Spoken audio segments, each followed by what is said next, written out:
સુરત શહેરના સચિન વિસ્તારમાં પોલીસની કામગીરી પર સવાલો ઉઠી રહ્યા છે। એક તરફ સચિન પોલીસ સબ સુરક્ષિતનો દાવો કરી રહી છે તો બીજી તરફ ચોરીની ઘટનામાં વધારો થઈ રહ્યો છે। આ ઘટના સોસાયટીના મકાન નંબર C9 માં બની છે, જ્યાં વિદેશમાં રહેતા પુત્રની માતા એકલા રહે છે। ચોરે તકનો ફાયદો ઉઠાવી ઘરમાં પ્રવેશ કરીને આશરે 14 તોલા સોનું, 10 તોલા ચાંદી અને 20,000 રૂપિયા રોકડ રકમ ચોરી લઈ ફરાર થઈ ગયા હતા। સ્થાનિક લોકોએ પોલીસની કામગીરી પર નારાજગી વ્યક્ત કરી છે।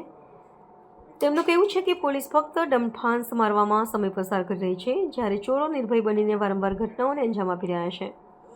ઘટનાની જાણ થતાં સચિન પોલીસ મથકનો સ્ટાફ ઘટના સ્થળે પહોંચ્યો હતો અને તપાસ શરૂ કરી હતી। જોકે અત્યાર સુધી કોઈ આરોપીની ધરપકડ થઈ નથી। પોલીસે ફરિયાદ નોંધીને આગળની કાર્યવાહી હાથ ધરી છે, ત્યારે વિસ્તારના રહીશોમાં ભયનો માહોલ છવાયો છે અને સુરક્ષા વ્યવસ્થા મજબૂત કરવાની માંગ ઉઠી રહી છે। मेरा नाम है नीता जरीवाला। क्या घटना हुआ था आपके? मैं सोमवार की रात को दरवाज़ा लॉक करके ऊपर सोने चली गई थी और मंगलवार को सुबह में उठ के 6:45 बजे देखा तो मेरा घर का लॉक दोनों टूटे हुए थे और मैं अंदर जाके देखा तो मेरा पूरा अलमारी तीन अलमारी खोल के उन लोगों ने चोरी किया है। क्या क्या चोरी हुआ है? मेरा चोरी हुआ है gold and silver and cash rupees.